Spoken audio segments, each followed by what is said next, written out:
警察官が謎の町営住宅で体験した奇妙な出来事、そんな話が本当にあるのでしょうか。こんにちは。今日はある警察官が体験した不思議な出来事をご紹介します。それでは早速始めましょう。巡査の佐藤さんは夜間巡回の担当でした。ある日の夜、町営住宅地区の巡回を任されました。その地域は古くからの住民が多く住む静かな住宅街でした。特に問題はないだろうと佐藤さんは思いながらパトカーを走らせました。夜風が冷たく、星の光だけがかすかに道路を照らしていました。パトカーのエンジン音が静かな夜を切り裂き、佐藤さんは職務に集中していました。夜間の巡回は日常業務の一環でしたが、この日は何か異様な予感が漂っていました。佐藤さんはいつもと変わらぬルートをたどりながらも、心のどこかで何かが起こるのではないかという不安を感じていました。今夜も何事もなく終わるといいが、そう心の中でつぶやきながら彼はハンドルを握りしめました。突然無線が鳴り響きました。町営住宅で不審な人物が目撃されたという通報が入ったのです。佐藤さんは急いで現場に向かいました。通報者の話によると、その人物は住宅の周りをうろつき、不気味な雰囲気を漂わせていたとのことでした。住宅の前にパトカーを止め、佐藤さんはライトを消して様子を伺いました。住宅は暗く、静寂が広がっていました。わずかな風が木々を揺らし、その音が不気味な静けさを増していました。住宅の周囲には誰もおらず、通報者の言葉だけが頭に響きました。本当に誰かがいるのか、佐藤さんは警戒しながら車を降りて住宅の中に入っていきました。現場に到着した佐藤さんは通報者に詳細を聞きました。不審な男がここをうろついているんです。見たことのない顔で何か悪いことを考えているような目をしていましたと通報者は不安げに話しました。佐藤さんは通報者を安心させ、その後住宅内を調査し始めました。古びた建物は静まり返り、人の気配は感じられませんでした。しかし何か異様な雰囲気が漂っていることに気づきました。何かがおかしい。佐藤さんは直感的にそう感じました。住宅の廊下を進むと、足音が響くたびに床がきしみ、古い建物の独特な匂いが鼻をつきました。通報者の話を頭に浮かべながら、佐藤さんは注意深く周囲を見渡しました。ここには何かがある。その思いが強まるにつれて、心臓の鼓動が速くなりました。住宅内を調べていると、ふと背後に気配を感じました。振り返ると、薄暗い廊下の奥に人影が見えました。おい、そこで何をしている？佐藤さんは声をかけましたが、その人影は一瞬にして消えてしまいました。幻覚か。佐藤さんは自分の目を疑いながらも調査を続けました。その人影が消えた後も廊下には不気味な静けさが残り、佐藤さんの心には不安が募るばかりでした。彼は懐中電灯を取り出し、慎重にその影が消えた方向に進みました。廊下の先には古いドアが一つあり、そのドアがかすかに揺れていました。この先に何があるのか、佐藤さんは深呼吸をし、ドアノブをゆっくりと回しました。ドアの向こう側に足を踏み入れると、どこからともなく奇妙な音が聞こえてきました。古いドアがきしむ音や誰かの足音が響いていました。誰かがいるのか、佐藤さんは慎重にその音の方向へと進みました。音の源を突き止めるために彼は一歩一歩ゆっくりと歩みを進めました。足音はまるで佐藤さんを導くかのように一定の感覚で響いていました。廊下を進むにつれて音は次第に大きくなり、その正体が何なのかを知りたいという好奇心と恐怖が交錯しました。足音のリズムが心臓の鼓動と重なり、佐藤さんはますます警戒を強めました。ここには何がいるのか、その問いが頭を離れませんでした。音の元をたどっていくと、一つの部屋にたどり着きました。ドアには鍵がかかっておらず、開けるとそこには古い家具が乱雑に置かれていました。部屋の中央には古びた写真立てがあり、中には一家の写真が飾られていました。この家族は一体佐藤さんは不思議に思いながら写真を見つめました。写真には幸せそうな一家の姿が写っており、その対照的な状況に佐藤さんは戸惑いました。部屋には長年放置されたような埃が積もり、窓から差し込む月明かりが薄暗い光を投げかけていました。写真の中の家族は微笑んでおり、その笑顔がこの不気味な場所と対照的でした。どうしてこんな場所に？佐藤さんは写真を手に取り、じっくりと観察しました。突然、部屋の電気が消え、真っ暗になりました。なんだこれは。佐藤さんは懐中電灯を取り出し、辺りを照らしました。すると、部屋の隅に先ほどの人影が再び現れました。その人影はゆっくりと佐藤さんの方に向かってきました。誰だ？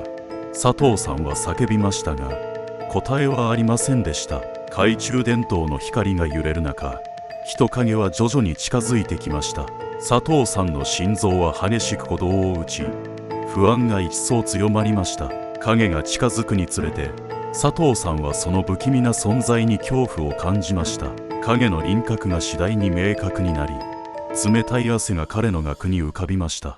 これは何なんだ。彼は懐中電灯を強く握りしめ、影に向かって一歩踏み出しました。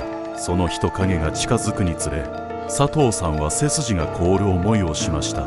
人影は目の前まで来ると、突然消えてしまいました。何が起こっているんだ。佐藤さんは恐怖に震えながらも、冷静を保とうとしました。部屋の静けさが再び戻り、佐藤さんは深呼吸をして自分を落ち着かせました。この場所には何かがある。彼は心の中でそう感じました。部屋の静寂の中、佐藤さんは再び周囲を見回しました。影が消えた場所には何もなく、ただ静けさだけが残っていました。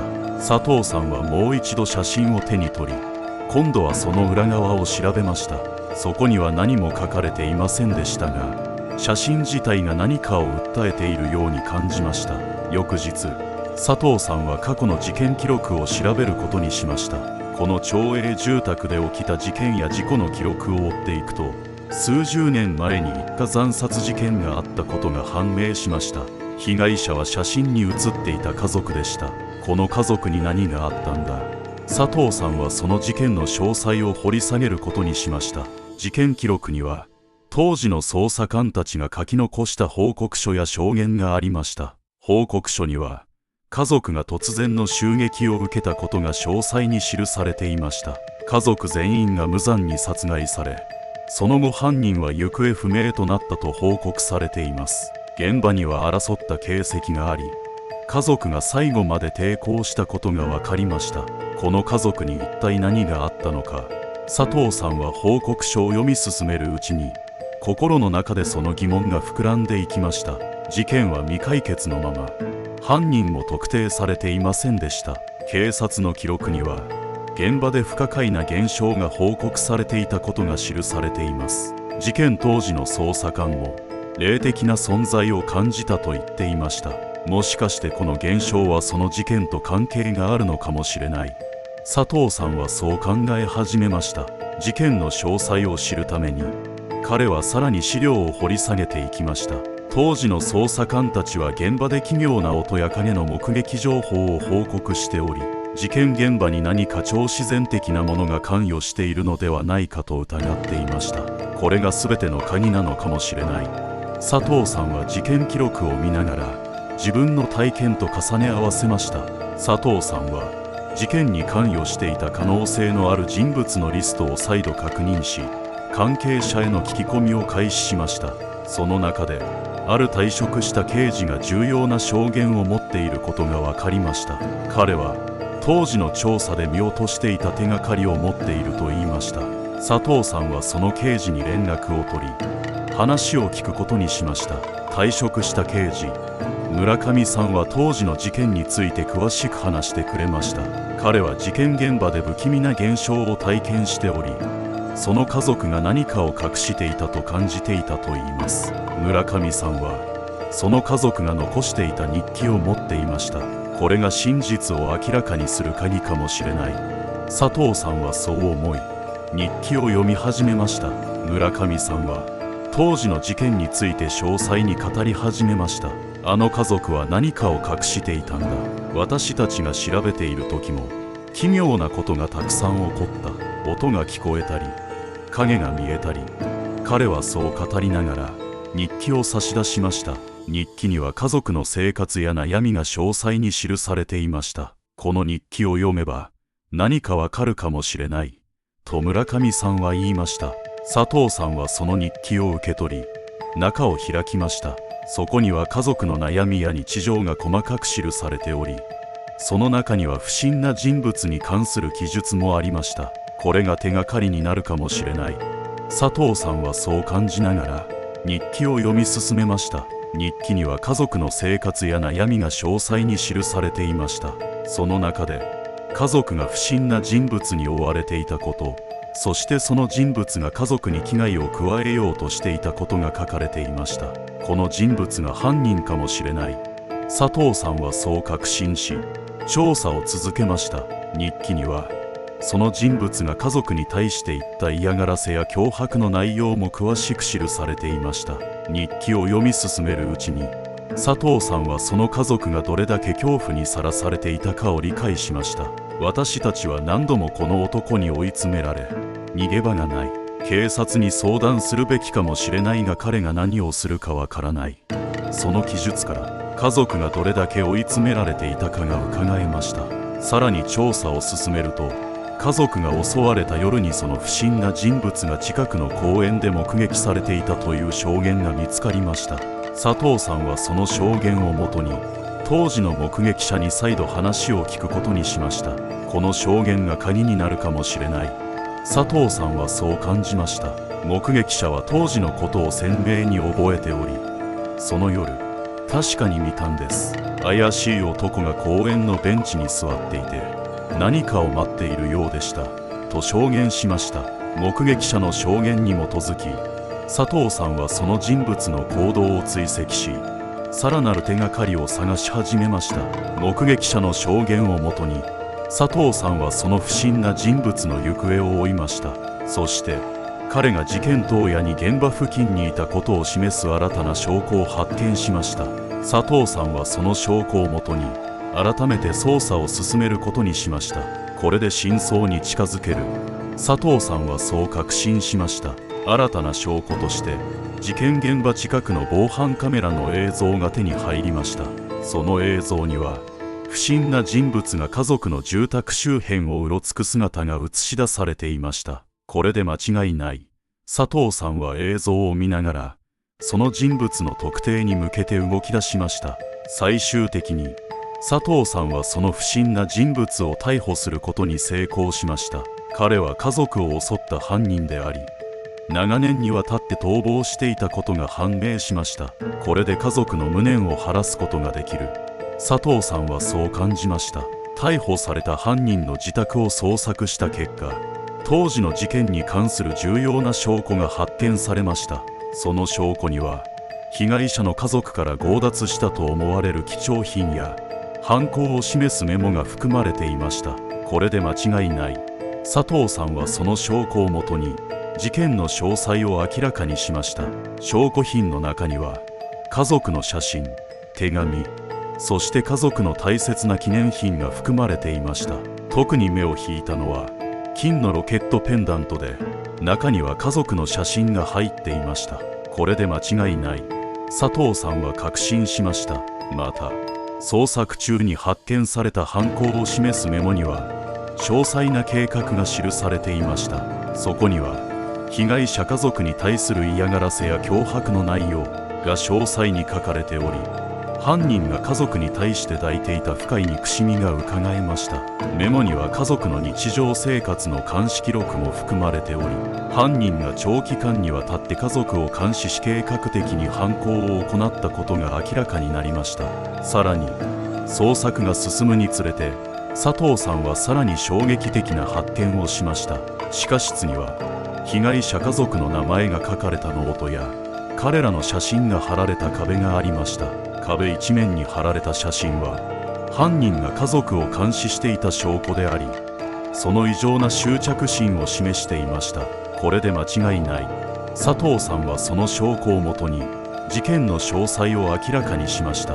犯人は取り調べの中で自分が犯行に及んだ理由を供述しました。彼は被害者家族と過去にビジネス上のトラブルを抱えており、そのトラブルが原因で深い恨みを抱くようになったと言いました。犯人はビジネスの失敗を被害者家族のせいだと思い込み、彼らに復讐することを決意したのです。供述の中で犯人は、あの家族が私の人生を台無しにした。だから彼らに同じ苦しみを味わわせたかったと語りました。佐藤さんはその言葉を聞きながら、犯人の狂気じみた執念に恐怖を感じました。どうしてこんなことを。佐藤さんはその理由を聞きながら家族の無念を思いました。さらに犯人は事件当夜の詳細な経緯も語りました。彼は家族が寝静まるのを待ち、深夜に侵入して犯行に及びました。家族が抵抗する中で彼は計画通りに一家全員を殺害しました。犯人はその時の状況を冷静に、そして感情を抑えたまま話しましたが、その冷淡な態度に佐藤さんは震えました。犯人の供述により事件の全貌が明らかになりました。彼は家族を恨み、復讐心に駆られて計画的に犯行を行ったことが判明しました。家族がどれだけ恐怖にさらされ、最後まで抵抗し続けたかを考えると、佐藤さんは胸が痛くなりました。これで家族の無念を晴らすことができる。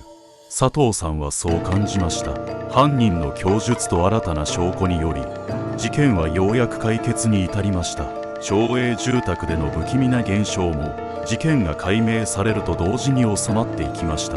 これで家族も安らかに眠ることができるだろう。佐藤さんはそう感じました。事件の真相が明らかになると、被害者家族の遺族もまた安心した様子を見せました。彼らは長い間真相がわからないまま苦しんでいましたが、佐藤さんの努力によりようやく真実を知ることができたのです。あなたのおかげでようやくこの苦しみから解放されます。遺族の一人が涙ながらに感謝の言葉を述べました。